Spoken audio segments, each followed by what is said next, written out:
Hey everyone, welcome back to my channel. Thanks so much for tuning in. As always, please remember to subscribe to my channel, hit the notification bell below, and check me out on my social media platforms. Alright, so this week we are commemorating World Breastfeeding Week. It's starting from the 1st of August until the 7th of August. As many of you know, I'm working with UNICEF South Africa. I'm one of their digital influencers. I'm working very closely with them to try and get the word out, to increase awareness of the benefits of breastfeeding. I'm going to be sharing with you some myths about breastfeeding. So Port Elizabeth has one of the lowest rates of breastfeeding in the country. So the UNICEF team and I went down to Port Elizabeth a few weeks ago to chat to some of the women who are doing amazing work there for the local communities.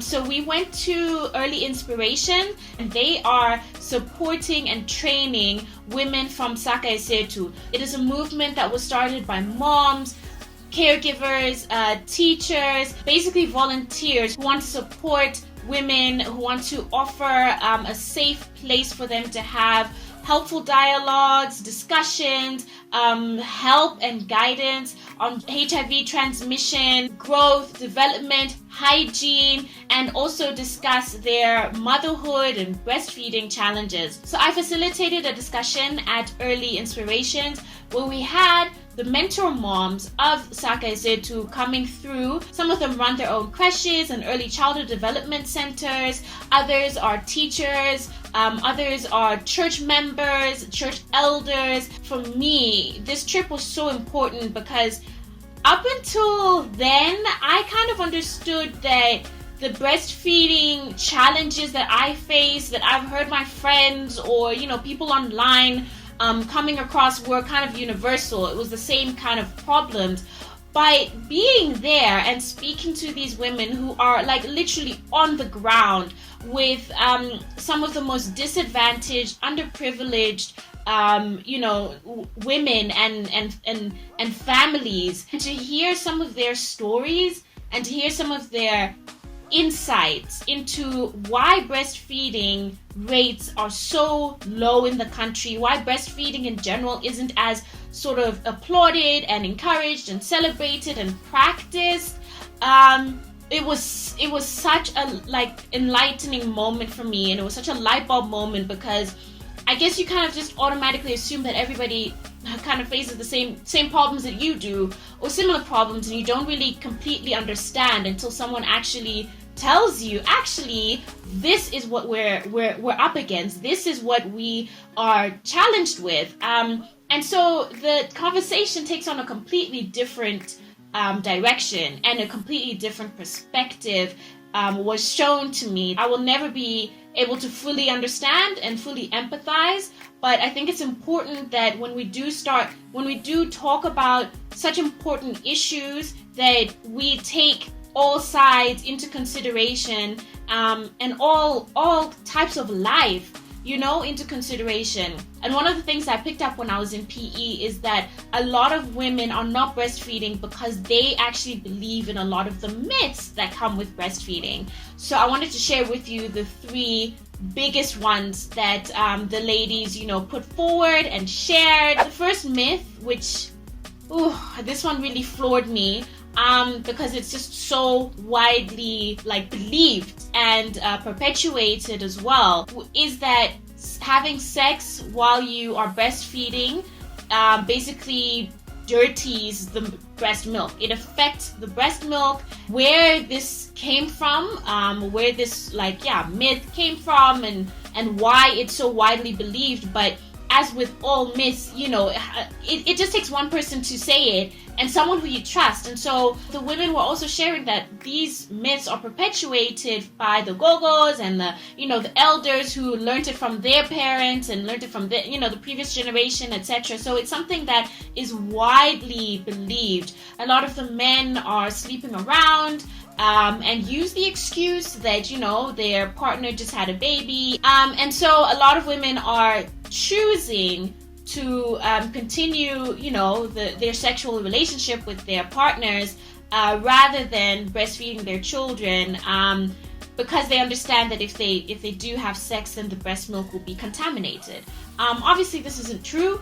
you can go ahead and, obviously continue having sex with your partner as long as it's safe sex. It has no effect on your breast milk. Then there is the myth that if you're HIV positive, that you can't breastfeed your child because you will automatically pass on the virus. The Department of Health has advised that if you are on the right medication and ARVs, you should be able to safely breastfeed. Go and get assessed by a medical practitioner, get the correct medications so that you can make sure that you're breastfeeding your child safely. And the other myth is if you are sick or if the baby is sick, then you can't breastfeed. I have to put my hand up to this, and I honestly believed this myth as well. I think it was about 3 months after I had Kai and I got sick. I had a cold, and so I stopped breastfeeding him for a couple of days. And you know what was the worst thing was that I actually spoke to a pharmacist, and they told me, yes, definitely stop breastfeeding because you don't want your child to get sick. I should have actually continued breastfeeding for those 2 days that I took a break. Thankfully, I got a hold of Kai's doctor, I think it was on the Monday, and she told me, absolutely not, do not stop breastfeeding, get back onto breastfeeding. It's actually really good for him to get all of those antibodies that you currently have. So here's a quick recap of what happened in PE.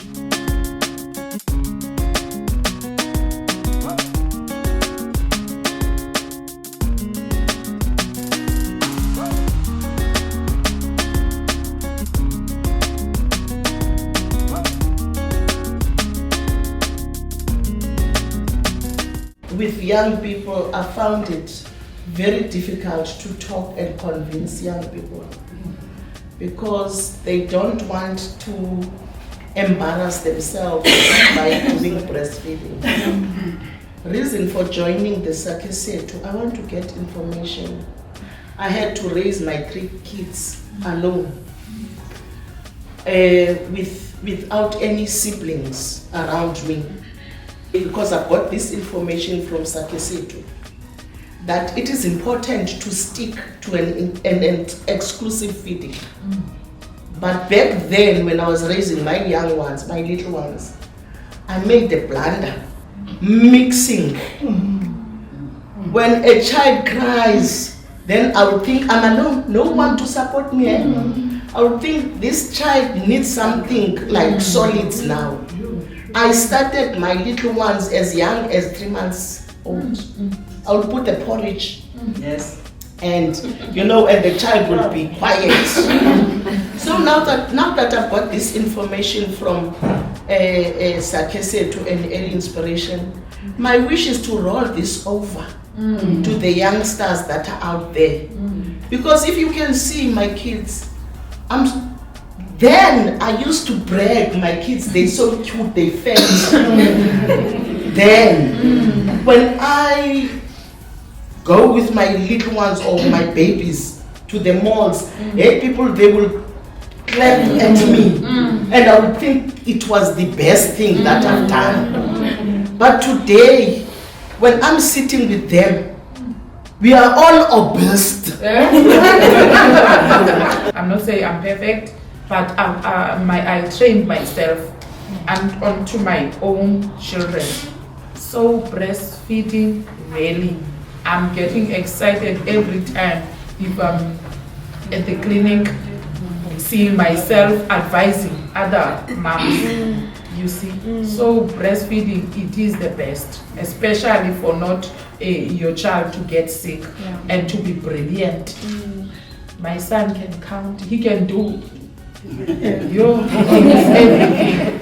Encourage those young men not to run away from their women when they get birth and breastfeed their children, because they say they are busy breastfeeding. Or smelling milk. Yes. We need to encourage them. They are still the same person.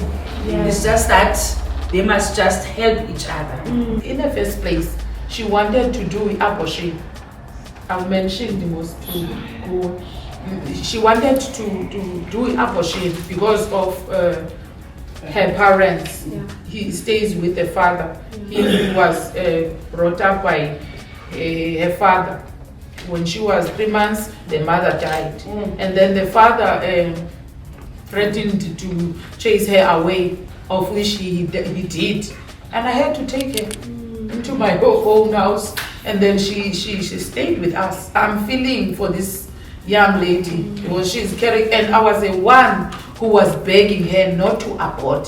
Sense to them, encourage them, and they need someone who's been there. Yeah. Not like I'm trained to do this, but I don't have experience. You see? Yeah.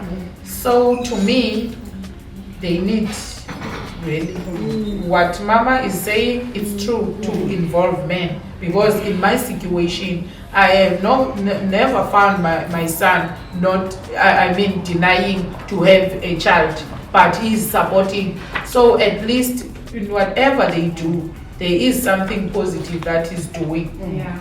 Support. No. Collectively, from all these ideas, the gist of the story, the young ladies, they don't want to breastfeed because of what? Because of the partners. Yes. They want to be looked smart. Yes. They don't want their titties to be like developed. It came from the Moto Mamse, and also the myths that are there. If I am breastfeeding, boyfriend is gonna run away, and I must eat fat, and why are they doing that? Why must they maintain their figures and so on? It's because of the men. So if we target the ones that are the center of attraction, we will win the women. Because we can talk to the grannies, we can talk to the aunts and whoever, the females. They will talk to the young ladies, but they won't make any impact because they want to be smart for the men. So if we target the ones that are the center of attraction, definitely we will win the majority of the young mothers who don't want to breastfeed. The mentor moms want the group of men to be educated about this. Yes. Mentor fathers. Yes.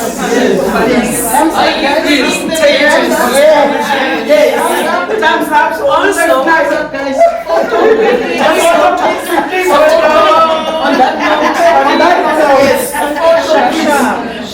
This has been very, very, very much of a learning experience from you two, so I appreciate that. So thank you very much. Thank you. I remember coming back from PE feeling quite overwhelmed, to be honest with you. There's a lot of work to be done. And just as some of the ladies said in our discussion, this isn't just a woman's issue. I know that tradition also comes in it, culture also comes in things. We really need to open up this conversation so it's not just us as women having this discussion and leaving the men out. Men are already feeling like that's not my job, breastfeeding, parenting, like all of it is like they're just so detached. And as so many of us know, we need them. And a big reason why a lot of women in the country are not breastfeeding is because they're scared of losing their men. So if men understand the importance of it, they're there to encourage their partners. They can support in so many different ways. My husband and I, Kevin, we did a video last month on breastfeeding tips for men. So please check out that video and share it with your partner, your husband. If you have a brother who is, about to become a dad, a friend, a neighbor, this conversation shouldn't be isolated and exclusive to just women discussing it. I hope you found this video helpful. I will leave some links in the description box below for you to get more information, help, support. What are some of the myths that you have heard, or are there any myths that I mentioned today that you were like, wow, I actually didn't know that, or you did believe it like I believed one of them? Let me know what you think of this video. Thumbs up if you thought this was helpful, and please remember to subscribe to my channel, hit the notification bell below, and follow me on my social media platforms. And I will see you in the next one. Bye.